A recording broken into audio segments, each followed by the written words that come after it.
പശ്ചിമേഷ്യയിൽ നടക്കുന്ന സംഘർഷങ്ങളിലേക്ക് അറബ് രാഷ്ട്രങ്ങളെ വലിച്ചിഴയ്ക്കുകയാണ് അമേരിക്കയും ഇസ്രയേലുമെന്നാരോപിച്ച് റഷ്യ രംഗത്ത്.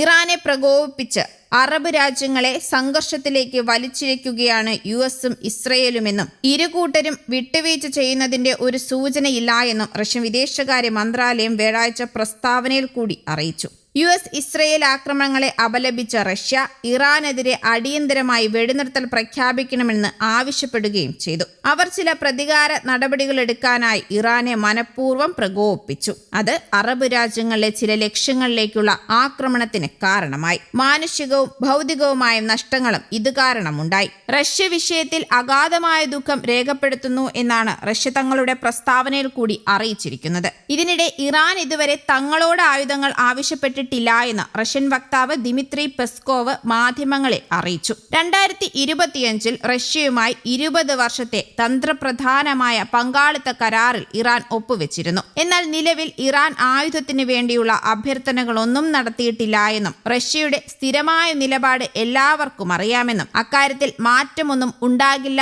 എന്നുമാണ് പെസ്കോവ് കൂട്ടിച്ചേർക്കുന്നത്. അതേസമയം മിഡിൽ ഈസ്റ്റിലെ ഇറാന്റെ ഡ്രോൺ ആക്രമണങ്ങളെ പ്രതിരോധിക്കാൻ ട്രംപ് ഉക്രൈനോട് സഹായം ആവശ്യപ്പെട്ടതായി യുക്രൈൻ പ്രസിഡന്റ് വ്ളോഡിമർ സെലൻസ്കി വ്യക്തമാക്കി. റഷ്യൻ അധിനിവേശത്തിനെതിരെ റഷ്യൻ ഡ്രോണുകളെ നേരിട്ട് പരിചയമുള്ള യുക്രൈൻ വിദഗ്ധരുടെ സേവനമാണ് അമേരിക്ക ആവശ്യപ്പെട്ടതെന്നാണ് അവകാശവാദം. ആവശ്യമായ സുരക്ഷ ഉറപ്പാക്കാൻ കഴിയുന്ന യുക്രൈൻ സ്പെഷ്യലിസ്റ്റുകളുടെ സാന്നിധ്യം ഉറപ്പാക്കാൻ ഞാൻ നിർദ്ദേശങ്ങൾ നൽകി എന്നാണ് സെലൻസ്കി പറഞ്ഞത്. തങ്ങളുടെ സ്വന്തം പ്രതിരോധത്തെ ബാധിക്കാത്ത രീതിയിൽ ഡ്രോൺ പ്രതിരോധ സാങ്കേതിക വിദ്യയും സ്പെഷ്യലിസ്റ്റുകളെയും നൽകാൻ യുക്രൈൻ തയ്യാറാണെന്നും സെലൻസ്കി കൂട്ടിച്ചേർക്കുന്നു. എന്നാൽ ഇതിന് പകരമായി പേട്രിയറ്റ് മിസൈലുകൾ നൽകണമെന്നും വെടിനിർത്തലിനായി മധ്യേഷ്യൻ രാജ്യങ്ങൾ റഷ്യയ്ക്ക് മേൽ സമ്മർദ്ദം ചെലുത്തണമെന്നുമാണ് സെലൻസ്കി ആവശ്യപ്പെട്ടിരിക്കുന്നത്. ബഹ്റിൻ രാജാവുമായും കുവൈറ്റ് കിരീടാവകാശിയുമായും നിലവിലെ സാഹചര്യങ്ങളെക്കുറിച്ച് ചർച്ച ചെയ്തതായും സെലൻസ്കി പറയുന്നു.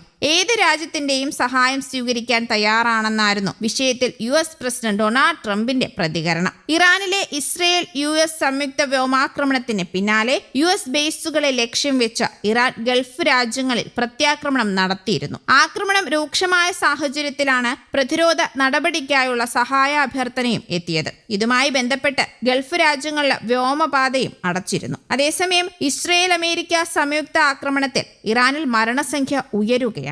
ഇതുവരെ രാജ്യത്ത് 1230 പേർ കൊല്ലപ്പെട്ടെന്നാണ് റിപ്പോർട്ടുകൾ പറയുന്നത്. പശ്ചിമേഷ്യയിൽ 7ാം ദിവസമാണ് സംഘർഷം തുടരുന്നത്. ഇരു രാജ്യങ്ങളും തിരിച്ചടികളുമായി മുന്നോട്ട് പോകുന്നുമുണ്ട്. അതേസമയം മിനാബിലെ സ്കൂളിൽ 165 കുരുന്നുകളുടെ ജീവനെടുത്ത ആക്രമണം നടത്തിയത് അമേരിക്കയെന്നാണ് പുറത്തുവരുന്ന ഞെട്ടിക്കുന്ന റിപ്പോർട്ടുകൾ. ഇറാനെതിരെ ശക്തമായ ആക്രമണം തുടരുമെന്നാണ് അമേരിക്കയും ഇസ്രയേലും ഇപ്പോഴും വ്യക്തമാക്കുന്നത്. എന്നാൽ ഇസ്രയേലും അമേരിക്കയും കരയുദ്ധം നടത്തിയാലും നേരിടുമെന്നാണ് ഇറാന്റെ മറുപടിയും. ഗൾഫ് മേഖലയിലും ഇസ്രയേലും ഇറാൻ ഡ്രോൺ മിസൈൽ ആക്രമണവും കടുപ്പിച്ചിരിക്കുകയാണ്. News desk Kerala Kaumudi.